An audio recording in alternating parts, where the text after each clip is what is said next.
Genesis 11:9. Therefore was the name of it called Babel, because the Lord did there confuse the language on the earth, and from there did the Lord scatter them abroad upon the face of the earth, of all the earth. So we see God's will predominant, but we also see why there's a change and difference of language today.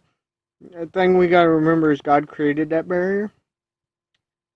He can break it, and He can understand all languages as well. Okay. We're going to be in 1 Samuel 9, I believe it's 7 and 8. I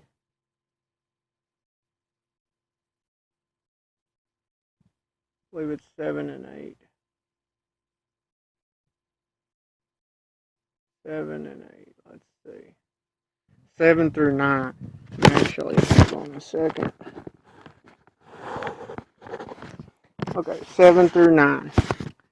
1 Samuel 9, 7 through 9. Then Saul said to his servant, But behold, if we go, what shall we bring the man? For the bread is spent in our vessels, and there is not a present to bring the man of God. What do we have? At this point in time, it was tradition to bring the man of God a gift. There wasn't many prophets. This custom, I believe, would go away, but because this was custom, this is what they accepted, believed they needed to do. Sometimes tradition clouds us from going where we need to with the Lord, because God don't necessarily work in man-made tradition. He works His way. Now, His way always goes according to His word, but He doesn't always go according to the way we think or expect Him to. Oftentimes He works in unexpected ways, but never changes His character by doing that. Verse 8, And the servant answered Saul again, and behold, I have here a hand, the fourth part of a shekel of silver. I will give that to the man of God to tell us our way. First off, this was a servant that had money, so this shows that his servants were taken well care of. Saul didn't even know this servant had the money, so whether it may have been Saul's father that gave him to it or something he saved up himself, but the fact is he's willing to put this forth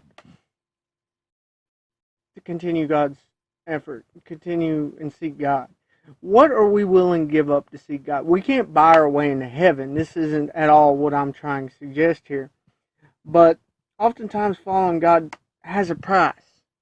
We got to be willing to pay that, because we got to see Him as our ultimate and powerful gain. Verse 8.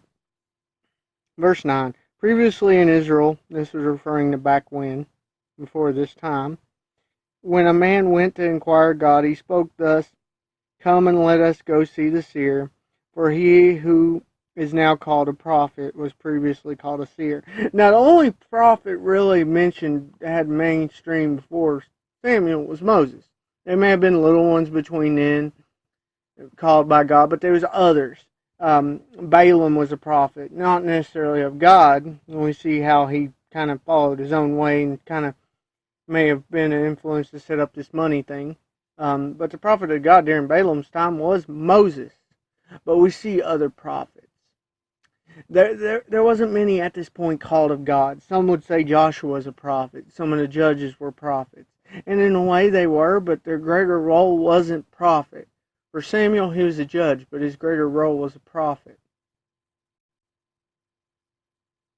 Moses was a leader, but his greater role was a prophet, because years later, it's the Ten Commandments that God inspired him to write, that the people would go to, the law.